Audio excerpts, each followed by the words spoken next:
Hi everyone, welcome back to the show. I'm Roxann Klepper and this is Brick by Brick. Today I'm super excited to introduce an incredible woman from our community, an inspiring woman to be honest. Valdene Callin has been living in Red Deer since 1997 and volunteering in our community since the same year. I have a list of all of the different organizations and charities she has volunteered with, and it's staggering. I mean, I'm going to read from the list because there's no way I could memorize this all. But just to name a few of these, the Newcomers Club, Red Deer Child Care Society, Red Deer Public Library, Crime Prevention Committee, Red Deer Soccer Association, Mayor's Special Recognition Committee, 100 Women Who Care, Children's Wish Breakfast, PCN Fun Run, Bull Skit, Urban Spirits Rotary Club, Red Deer Museum and Art Gallery, the United Way. She didn't just volunteer one night, years and years. I mean, some of these 14 years, 12 years, 6 years on, I mean, hours of time into our community, and it's absolutely incredible. A lot of these overlap. She does three, four, five, six of these in the same year, in the same week. It's absolutely incredible, and she is an inspiration, honestly, for what community really looks like. So let's welcome Valdene. I'm super excited to have her on the show and chat with us today. Hi, Valdene. Hi, Welcome to the show. thanks for having me. Valdene is a huge member of our community, and I thought now would be a great time to talk about that community. I think, with technology and the way the world has changed, I think we've really gotten away from the community that we used to have years ago. So Valdene does a ton of volunteering. There's a list here. It's amazing is what it is. So we're going to talk about volunteering. We're going to talk about community, how you can get started, and how those people play a huge role in our community. Sounds good. So, okay, tell me, sometimes when people think about charity organizations, I think all of us think, well, they have these paid employees and they don't need our help, but that's not the truth, is it? When I'm going to talk today, I'm going to talk specifically to Central Alberta because that's what I know best. Yeah, In most Central Alberta organizations, there are 0 to probably 5 paid staff, and most of the rest of it comes from volunteers. And so, if we weren't volunteering our time, they wouldn't be able to deliver the services that they do. Just off the top of my head, Dress for Success only has 3 employees, one full time, 2 part time. There's an organization that used to be known as the Central Alberta Sexual Assault Center. They reached 21,000 people last year with presentations, and they have about with their therapists, which you cannot have volunteers for therapists, they have under probably 10 staff. So volunteers are the life bread of any organization, and anything we can do to give back to our neighbors gives back to us. right. Yeah. And so I think there are people out there that want to volunteer or want to get involved or be a part of their community, but where would they even start? Like, if you, with the knowledge that you've accumulated over your years volunteering, let's say that you wanted to start somewhere tomorrow, how would you go about deciding who do I want to work with and Yep. how do I reach out to them? Well, first of all, sit down by yourself and figure out why you want to volunteer and what you actually have to give. I think everybody I know has an amazing skill list. But one of the hardest parts for organizations, especially that are volunteer run, is people decide that they want to volunteer, and they're all hyped up on volunteering, and then they can't volunteer for any day that ends in Y. So they put you on the volunteer list, and they're so excited because you're excited, and then you're like, oh, you didn't tell me that it would be nights, oh, you didn't tell me it would be weekends. And so the organization starts to invest their time with you, and you can't make it happen. So first of all, figure out why you want to volunteer, and any reason is a good reason. If you like puppies and you want to be a pup cuddler at the Humane Society, go on and do that. If you have social media skills, any nonprofit would take you in a heartbeat Mm. to help you with their social media pages. If you really love sports, there's the sports organizations would take you. So figure out what you want to do and how much time you have.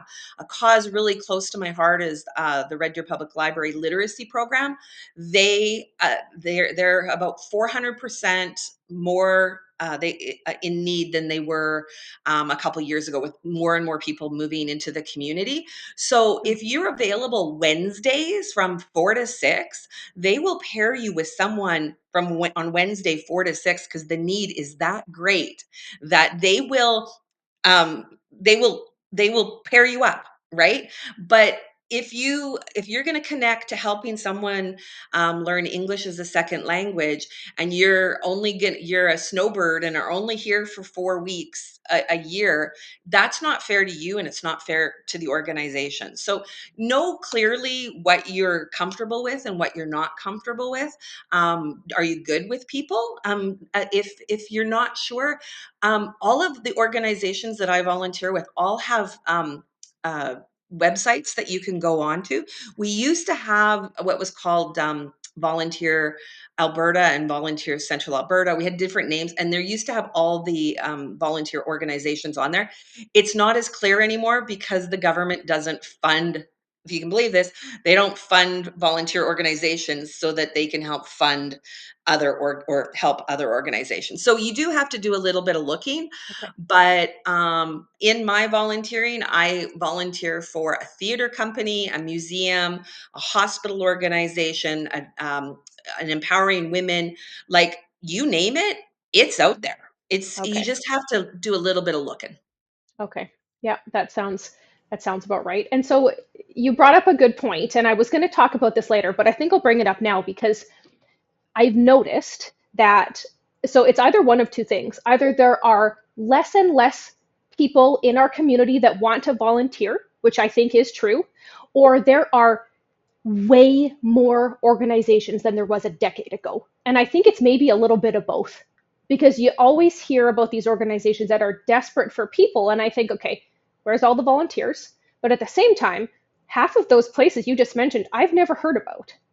I think Yeah. there are so many groups that need our help now. Do you find that it is a little bit of both?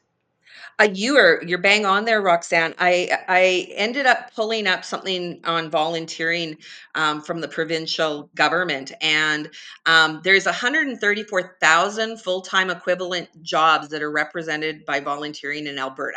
Wow. 134,000. And when I was looking at this, there's 27,000 different nonprofits. So a nonprofit can be anything from a sports team to a dance team. They all have to incorporate. So when you say, I think I've noticed more organizations are popping up because the need is there. And what's happening is there's more and more young people coming into the workforce, having families, noticing things aren't there, and they're creating the nonprofits. So a newer one is a Mamas for Mamas, which again, it's basically mamas helping mamas, mostly on Facebook. Depending on your province, they might have something else. But back in the olden days, pre-pandemic, we relied on our families and on Right. our neighbors, and that's not there. And then to your second point, people are. I feel their empathy is they're drained. Um, Right. I work all day. I can't at night do anything else. My weekends are mine. I don't have like the boards that I've sat on. You have to give a 3-year commitment. And people aren't willing to give 3-year commitments today, right? No. But they're also not willing to, the theater group that I help with, Bullskit, they're not willing to help set up benches on one weekend a month, right? Like, again, going back to what I said, they sign up saying, I'll volunteer. But then those poor volunteer coordinators, who are also volunteers, can't get the people out. So I Right. think it's a combination. I think our communities have really changed. I think our family units have really changed.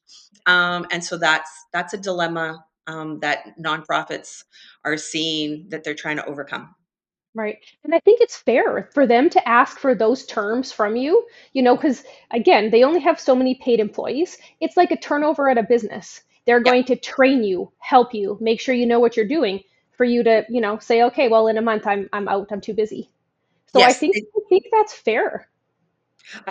The difference between volunteering and working is you're just not paid in dollars.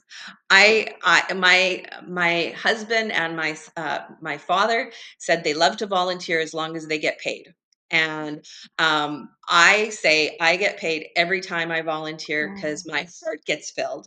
of And the course. people that I meet in organizations, we just had someone significant in our community have a retirement party on Thursday with the United Way.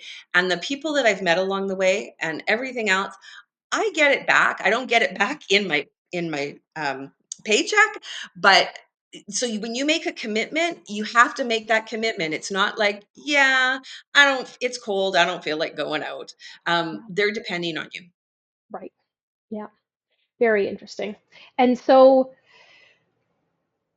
okay, when you said sit alone, decide how you want to do it, a friend of both of ours, Kim, she used to have a saying, and she used to say, when you're volunteering, she used to say, I can either give my time, token, or treasure. So she was volunteering her time, she was donating something to a fundraiser or a golf tournament or whatever, or she was donating money. Yep. So, all three ways are ways that you can sort of support the community and help those charities or organizations survive. Yep, definitely. Yeah. I mean, again, if the organizations didn't get donations of some kind, they wouldn't be able to do the work. Because if you want to go in and sort stuff at Dress for Success, where they suit people and get them ready for interviews, if they didn't have the donations of the new makeup products and stuff like that that certain businesses in town give, they wouldn't be able to survive. So if you have a business in town and you're able to supply products, fabulous. If for me, I don't have copious amounts of money, but I do have time, and I also make time.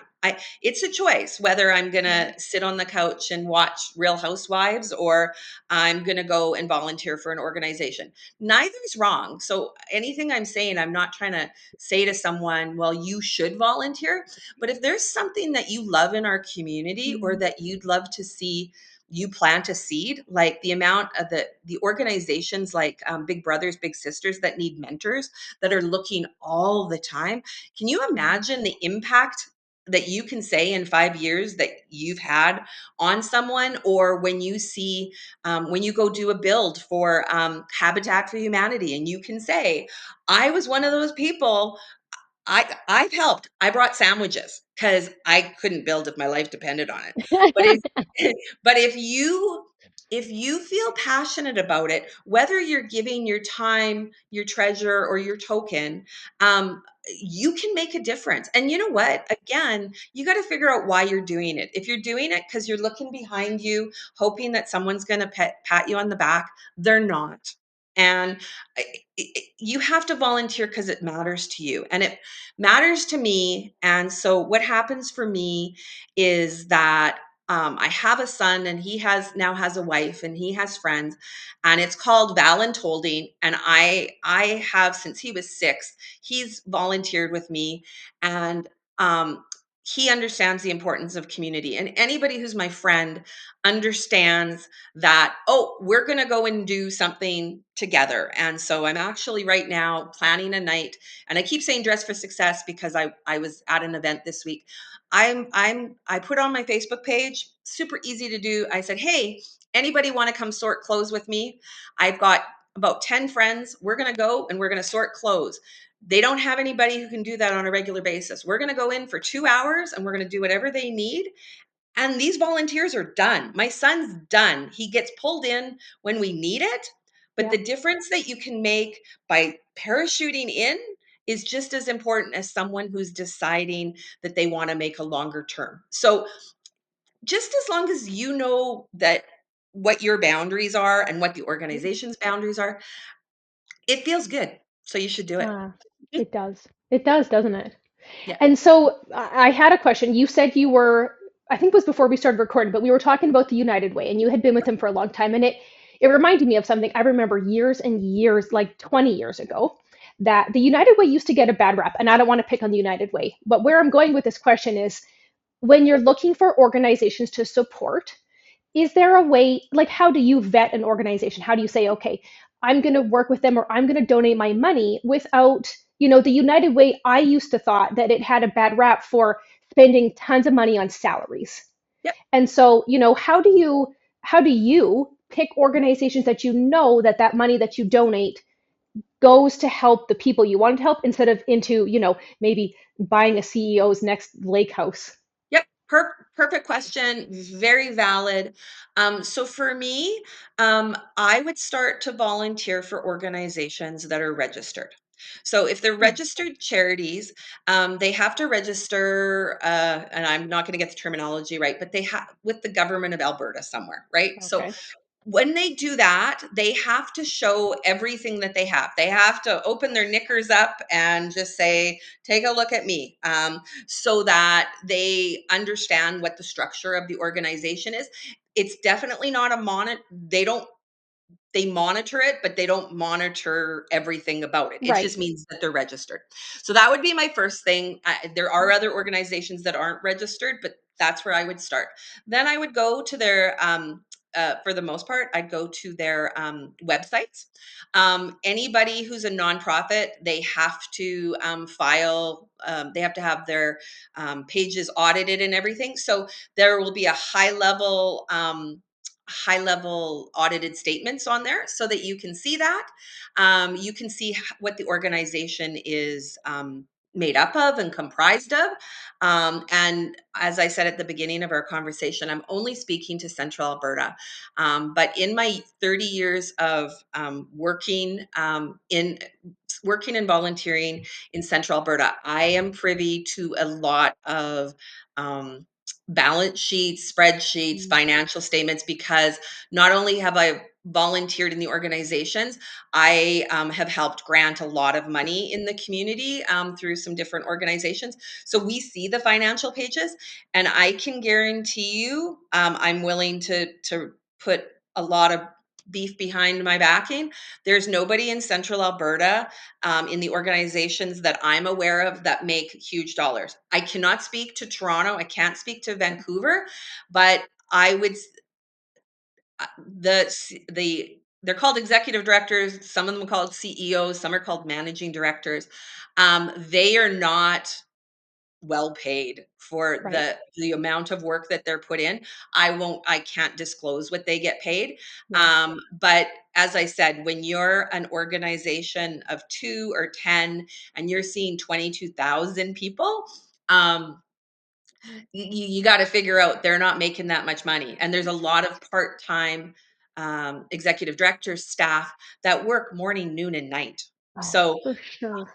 I'm not one to say it, but there is that myth, and I do know, I've looked that stuff up myself, and in the United States, they're paid hundreds of thousands, if not millions. But if you if you go to the parking lot of any of these these organizations, they're driving 10-year-old cars that True. they're just hoping to make it somewhere else. So Yeah. if that's the only thing I get across today, I'm hoping that we've dispelled the myth about the CEO. Another really good way, if you're a woman or a man in Central Alberta, a really good organization to get involved with is the 100 Women. Yeah. And the reason for that is that there's no hidden agenda behind it. It's a 2-hour meeting 4 times a year, and what happens at those meetings is any nonprofit, if someone feels really strongly about them, can put them up. And they have the potential to earn $10,000 that night. Not as much at the 100 Men. They're struggling a little bit more, but not so much the money, but you get to hear about the organizations and Mm. where their needs are. So that gives you a really good insight. And then in that room, there's so much community that if someone has something that another organization can give them, you start to see the synergy in there, and it's a pretty incredible community to be a part of. It is. I was there one night. Yeah, It was the first time I heard about Mamas for Mamas. Was yeah. at 100 Women. It was fabulous. And it wasn't that night, but there was a group that had presented, and I heard you just ask some fabulous questions to that presenter, and I thought, I never would have thought to ask that. Like there are just people that have way more knowledge and are way more discerning about where they give their dollars to. And that was I learned more in those 2 hours at 100 Women about different groups and different reasons why you would donate to them than I've ever learned in my whole life. Yeah, and that's my hope, is that I don't have any organization that I would put over any other, but the more we learn that the talents that we all have and what a difference it could make to an organization. And as I'm saying that, like, because again, you can be a board member for 3 years. You can also go sell raffle tickets at Bauer Place. You can also go and pick up bottles. Like there, you can figure out your level, but it all makes a difference. And so whether you volunteer once or continuously, or you donate something, you can make the difference. And it sounds super hokey, but it's not, because these organizations depend on us. And again, it's the least we can do, because when I volunteered for the United Way, pre-pandemic, their slogan was one in three. You're one in three steps away from needing a nonprofit. And I'm finding it really difficult in our community right now. I have friends who work at PV Industries. I have friends who were Epicure reps. Sure. I worked at Eaton's in the Bay, so I understand the people at Clio. Yeah. So there's more need in for those in the community, that there was people that the community depended on PV Industries for a lot of things. Yeah. Now PV Industries is depending on us. And so that's that full circle, that sometimes you're going to be the one who needs the help, Yeah. and other times you're going to be the one who can give the help. And And you isn't just that a fabulous way to describe it? Yeah. And Yeah. it means so much to me. Like, it's just a part of my fiber. I'm a lucky middle class individual that has a good life, that I feel I should give back. And that's my mantra. It's not the Yeah. mantra of a lot of my friends and family, but gosh, they listen and they help where I ask. Um, and that's all I can ask, is if something hits your heart, or your cause, Yeah. give to it. Yeah. I think it's fabulous. And I mean, we wouldn't be able to support, this is not something that I've researched, but I also think that the, you know, the economy the way it is and the government the way that it is, there's just not as much government funding for all of the needs, all these charities and organizations and things, and they need us more than ever, I think. So I worked for a nonprofit from 2001 to 2013, and that would be considered sort of the golden era, in that the government had money to give grants. Now that I'm on the other side, and as I said, I do sit on lots of committees and boards where we hand out money. Um, those grants are all dried up, and now when there's a grant or funding, it's very specific as to what they can give it to. So, a good thing when you're looking at an accounting sheet or anything like that, most organizations run on about 10 to 15% admin costs. If Okay. they even like have or allowed admin costs, right? And lots of grants won't allow them to use it for staff. They have to use it for books, like physical things. And so that's great that you're able to apply to get 2,000 manuals, Sure. but who's carrying them into the building, and who's distributing them out to the public? So it's really hard when you start looking at funding, because it's been pulled back so much, and how specific most of that funding is. And on the flip side to it, then at least with that, you know that that need is being funded. So there are some good things, but the money just isn't flowing like it used to. Right, which is so sad. Yeah. So And sad. as there's just so as we've said a zillion times already. There's just so much more need. When I worked at Family Services of Central Alberta, we were more of a proactive organization. But when someone came with a family issue, it was one issue. So dad was drinking, or there was marital crisis, or um, one thing. So we had home visitors who could help, and we had counselors who could help. But now when I talk to the organizations, um, English is a second language, and dad had an affair. Mom has a cocaine issue. The daughter is cutting, and the boy has developmental disabilities. Well, how do you how do you help all Right. that um, Yeah. in 5 sessions, Right. which lots of things are funded for 5 sessions? Okay. How do you start to untie that knot? Right. Oh my goodness. Yeah, Right, that's 25 sessions. exactly. Yeah. So everything's just more complicated, Sure. right? Yeah. Very interesting. There's so, we could talk for 2 hours and never get to all the intricacies of the charity world. No, no, there's just so many facets. And my biggest thing is when people say, well, not in my neighborhood, not in my backyard. And it's everywhere. Everyone needs help, and some people just need help for the day. And Yeah. other people, at 100 Women on Monday, the Salvation Army came and presented, and they got money for us before Christmas for their food hampers.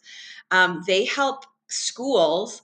They help schools provide food so that they have food on the weekend. So there's families in the community that the 6-year-old is responsible for having food for the entire family, because they'll share whatever they get with everybody at home, Mm. right? And no judgment. But Mm-mm. think about a response. When I was 6 years old, I was eating glue. So Yeah. so Right. things are way more complicated, and there's different levels. And what you have to think of is find an organization that you can align your values with, because sometimes decisions, and that's 100 women, you go in and 3 charities are presenting. Sometimes it's not your charity that wins, but they're still doing really good in the community, and Yeah. so you have to be comfortable your money is going to go to A organization when you were hoping B was going to Right. be there. So you're Yeah. still in charge of what you're doing, but you make sure you do your own research. Yeah. No, I like that.